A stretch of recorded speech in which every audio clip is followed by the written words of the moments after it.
குறையா எனக்கு 3 குறை இருக்கு. நிறைய இந்த படத்தை பத்தி பாராட்டியிருப்பாங்க. எனக்கு அந்த ஜனாதிபதி வந்தார் இல்லையா, அதை மட்டும் ஒரு சஜஸ்டிவா காட்டியிருக்கலாம். ரொம்ப அற்புதமான டயலாக் தான் அவங்க பேசினது. இருந்தாலும் பேசாம விட்டுட்டு போராட்டம் இருக்குன்னு சொல்லி ஒரு போராட்டம் தொடங்கி இருந்தா இன்னும் அடுத்த கட்டத்தில் இருந்திருக்குமோ. அந்த ரியாக்ஷன் மட்டும் குறைஞ்ச மாதிரி இருந்துச்சு. அப்படி ஒரு படத்தை நீங்க அடுத்து எடுக்கணும்னு சொல்லி நான் ஆசைப்படுறேன். எதுவுமே நான் அவர் கத்து கொடுத்த மாதிரி தெரியல, நான் அவர்கிட்ட கத்துக்கிட்டு இருக்கேன். அடுத்ததாக எங்களுடைய நீண்ட நாளைய நண்பர், எங்கள் எல்லாருக்குமான வெல்விஷர் இயக்குனர் திரு லிங்குசாமி அவர்களை பேசுமாறு அழைக்கிறேன்.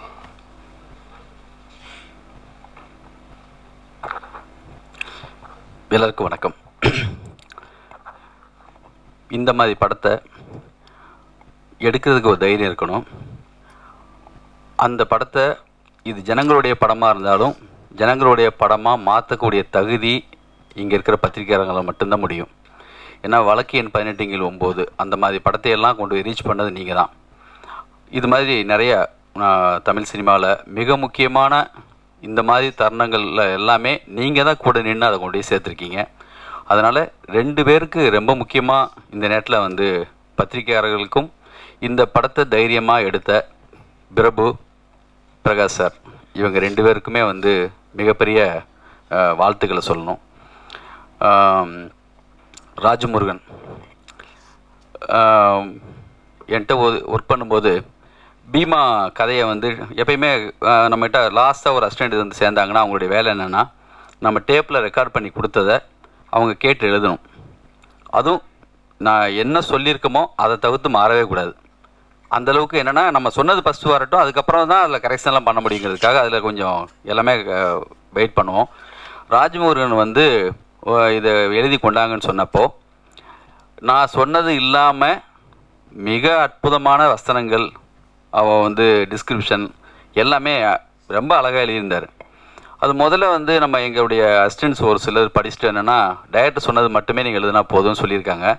அதுக்கப்புறம் எனக்கு அந்த பேப்பர் வந்துச்சு, நான் படித்து பார்த்தோன்னே எனக்கு பெரிய ஒரு இவ்வளவு அற்புதமாக நிறைய இடங்களை டெவலப் பண்ணியிருக்கேன், உனக்கு என்னென்ன தோணுதோ இதே மாதிரி நிறைய பண்ணையா சொல்லி அதுக்கப்புறம் சொன்னேன். அந்த படம் ஒர்க் பண்ணார், பையா ஒர்க் பண்ணார். அதுக்கப்புறம் என்னுடைய எந்த படமாக இருந்தாலும் நான் கூப்பிட்டு வச்சு கதை சொல்லுவேன்.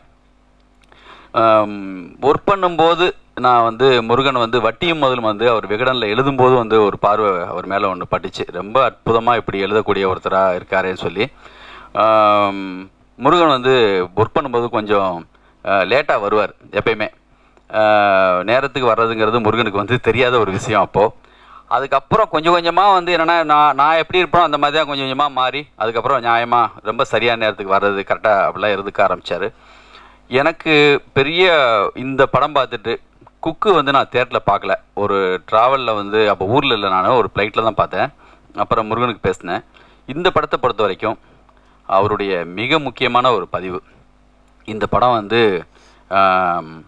அவர்கிட்ட என் கதை இந்த மாதிரி ஸ்டைலாக ஒரு ஃபிலிம் பண்ண போகிறேன் சார், இவர் தான் ஹீரோ இந்த மாதிரி சொன்னோடனே யார் ஹீரோன்னு எனக்கு தெரியல. அவர் பேர் சொல்லும்போது கூட அவர் இந்த ஜிகிர்தண்டாவில் நடிச்செல்லாம் காட்டுவார்ல சார், சொன்னதுக்கு பிறகு தான் சரி ஓகே அவர் கான்ஃபிடண்ட்டாக இருக்காரு சொல்லி பண்ணட்டும்னு நினச்சேன். அவர் தருமபுரி மாதிரி ஏரியாவில் போய் பண்ண போகிறேன்னாரு. ஒரு போஸ்டர் டிசைன் பார்த்தோன்னே எனக்கு என்னடா ஒரு டாய்லெட்டுடைய ஒரு இதை போட்டு ஒரு போஸ்டர், இதெல்லாம் எதுக்கு ஒரு போஸ்டராக ஃபீல் பண்ணுறா அப்படின்னு தெரியலையே நினச்சேன். ஆனால் படம் பார்த்ததுக்கு பிறகு தான் தெரிஞ்சது, காதலுக்காக தாஜ்மஹால் கட்டலாம், என்னென்னமோ வசந்த மாளிகையில் மிகப்பெரிய மாளிகை கட்டுவார். லவ் டுடே படத்தில் ஒரு பஸ் ஸ்டாண்டு கூட ஒரு லவருக்காக கட்டுவான். ஒரு கல்யாணம் பண்ணிக்க போகிற பொண்ணுக்காக ஒரு டாய்லெட் ஒருத்தர் ஒரு பாத்ரூம் மாதிரி அந்த கட்டணுங்கிற நினப்பு, அதை பற்றியான கதை யோசிக்கணுங்கிற விஷயமே மிக எனக்கு தெரிஞ்சு மிக முக்கியமான ஒரு படம். இந்த படம் கண்டிப்பாக இந்தியா முழுக்க ஏதோ மொழிகளுக்கு போகும்னு நான் நம்புகிறேன். இப்போயே என்னென்னா மிக முக்கியமான ஒருத்தங்க தெலுங்குக்கெல்லாம் ரைட்ஸ் கேட்டு வந்திருக்காங்க, பிரபுகிட்ட நான் பேசணும். எனக்கு இந்த படத்தில் அந்த ஹீரோ பண்ண பெர்ஃபார்மன்ஸ்லேயே என்னென்னா வேறு எந்த ஹீரோவும் கமல் சார் வந்தப்போ ஒரு சில படங்களில் அவரை அப்படி பார்த்துருக்கலாம். தமிழ் சினிமாவில் இது எந்த ஹீரோ நடிச்சிருந்தா கூட இந்த மாதிரி வருமா அப்படின்னு எனக்கு தெரியல. அவர் அதுவாகவே இருந்தார் இந்த படத்தில். ஒரு பர்டிகுலராக ஒரு இடம் எனக்கு பெக்குலியராக அந்த பெர்ஃபார்மன்ஸ் எல்லாம் சொல்லி கொடுத்தே வராது. அந்த அப்படி ஒரு பெர்ஃபார்மன்ஸ் ஒரு இடத்துல அந்த பவா செல்லத்துறை ஒரு இடத்துல சொல்லியிருப்பார், கொடுக்கலன்னா எடுத்துக்கொண்டான்னு சொல்லியிருப்பார். இவர் வந்து ஒரு அதே மாதிரி இப்போ எடுத்து வந்ததுக்கு பிறகு அந்த சொல்லிட்டு போவார், ஒரு இது கொடுக்கலாம் எடுத்துக்கணும்னு சொல்லிட்டு ஒரு ரியாக்ட் பண்ணிட்டு அப்படி போவார். அந்த ரியாக்ஷன்லாம் வந்து என்னன்னா எந்த நடிகனாலையும் கொடுக்க முடியாது, அப்படி ஒரு ரியாக்ஷன் இருந்துச்சு. எல்லாமே நான் முருகன்ட்ட வந்து இந்த படம் பார்த்து முடித்தோடனே வந்து நினச்சேன், விகடனில் வந்து இந்த படத்துக்கு நான் நினச்சேன் மிக பெரிய ஒரு மார்க் ஒன்று வரும் முருகன். நானும் நம்புவேன், ஒவ்வொரு படத்துக்குமே ஒரு மார்க் நம்ம ஒரு மனசில் நினச்சிப்போம். எல்லா பத்திரிகையிலுமே ரொம்ப சிறப்பாக எழுதிட்டாங்க. எல்லாம் நினைக்கிறாங்க விகடனில் அவர் ஒர்க் பண்ணனால தான் 50 மார்க்குன்னு சொல்லி, அவர் ஒர்க் பண்ணாமல் இருந்தால் 56 57 கூட அந்த மார்க் இருந்திருக்கும். அவ்வளவு தகுதி இந்த படத்தில் இருந்துச்சு. செலியன் கேமராமேனை பற்றி சொல்லணும். அவர் வந்து பரதேசிலையும் பார்த்தேன், இப்போ இந்த படத்துலையும் மிக சிறப்பான ஒரு ஒர்க்கு. இந்த படத்தில் ராமசாமி ஐயா தான் நடிச்சிருக்காருங்கிறது இந்த அரங்கத்துக்கு வர்ற வரைக்கும் எனக்கு தெரியாது. இவ்வளவுக்கும் என்னுடைய படத்துலேயே நடிச்சிருக்காரு. நான் வந்து இந்த செகண்ட் ஹீரோ யாரான்னு உண்மையிலே நான் செகண்ட் ஹீரோன்னு தான் சொல்லிட்டு இருந்தேன். அவரையும் நம்ம அசிஸ்டன்ஸ் கூட கேட்டேன், யார் அவர் ஜெயகாந்தன் மாதிரியே பண்ணியிருந்தாரு, அவர் யாருன்னு கேட்டிருந்தேன். அதுக்கப்புறம் அவரை பற்றி நம்ம யாருன்னு கேட்குறத விட்டுட்டேன். அவ்வளவு சேஞ்சாக எப்படி சார்னு சொல்லி ஆச்சரியமா இருந்துச்சு. வந்து பார்த்துக்கு பிறகு எனக்கே தெரிஞ்சது. எல்லாருக்கும் யுவபாரதியிலேருந்து இந்த படத்தில் பங்கு பெற்ற எல்லாருக்குமே என்னுடைய வாழ்த்துக்கள். மியூசிக் டைரக்டர் ஜான் அவருக்கும். நான் இந்த மேடையிலேயே சொல்கிறதுன்னு இல்லை, நிறைய இந்த படத்தை பற்றி பாராட்டியிருப்பாங்க. குறையாக எனக்கு 3 குறை இருக்குது. என்னுடைய உதவியாளங்கிறதுனால படம் எத்தினாலும் ஓடிச்சிங்கனால இந்த குறையை இங்கே சொல்கிறது பற்றி தப்பு இல்லை. வந்து முருகன்ட்ட நான் வந்து பர்சனலாக சொல்ல வேண்டிய விஷயந்தான், இருந்தாலும் மேடையில் அவருக்கு சொல்லலாம். எனக்கு அந்த ஜனாதிபதி வந்தார் இல்லையா, அதை மட்டும் ஒரு சஜஸ்டிவாக காட்டியிருக்கலாம். ஒரு உதாரணத்துக்கு போர்கிரவுண்டில் ஃபுல்லாக வந்து ஃபோக்கஸ் வச்சுட்டு அவரை வந்து ஒரு காட்டாமல் இருந்திருக்கலாமோ அப்படின்னு தோணுச்சு. ஒருவேளை அதை பற்றி நீங்கள் யோசிச்சிங்களான்னு தெரியல. அதே மாதிரி எண்டில் ரொம்ப அற்புதமான டயலாக் தான் அவங்க பேசுனது.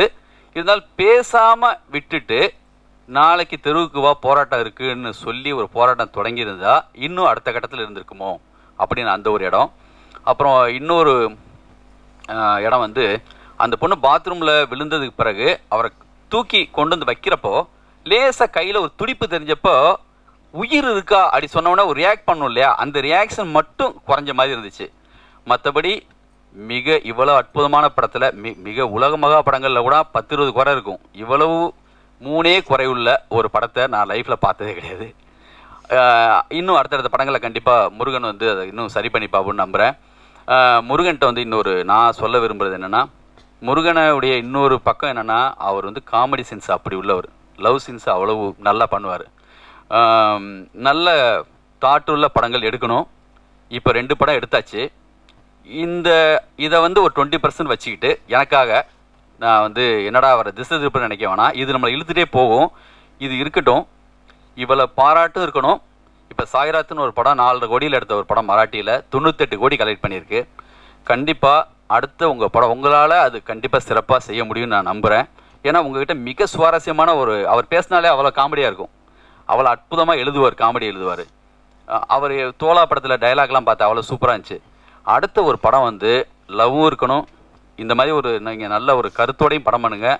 ஆனால் அந்த படம் அப்படி பிச்சுட்டு போகணும், அப்படி ஒரு கலெக்ஷனும் பண்ணணும், இவ்வளோ பேரும் வரணும், அப்படி ஒரு படத்தை நீங்கள் அடுத்து எடுக்கணும்னு சொல்லி நான் ஆசைப்பட்றேன். நன்றி.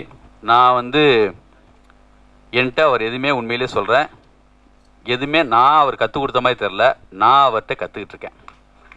அப்படி தான் ஒரு டைரக்டருடைய ஒரு படைப்பாளியுடைய மரியாதை எப்போ கூடுன்னு சொன்னால், அவங்களுடைய உதவியாளர்கள் மூலமாக தான் அவருக்கு இன்னொரு மரியாதை வரும். இப்போது பாரதிராஜா சாருக்கு வந்து அவருடைய அசிஸ்டன்ஸ் எப்பெல்லாம் நல்ல படங்கள் எடுத்தாங்களோ அப்போல்லாம் அவருக்கு பேர். பிசி ஸ்ரீராமுடைய அசிஸ்டன்ஸ் வந்து நல்ல படங்கள் பண்ணும்போதெல்லாம் அவருக்கு பேர். அது மாதிரி என்னுடைய பேரை நீங்கள் வந்து இன்னும் கொஞ்சம் கூட பெருசாக்கி விட்டீங்க. அதுக்காக உங்களுக்கு நன்றி சொல்கிறேன். நன்றி, வணக்கம்.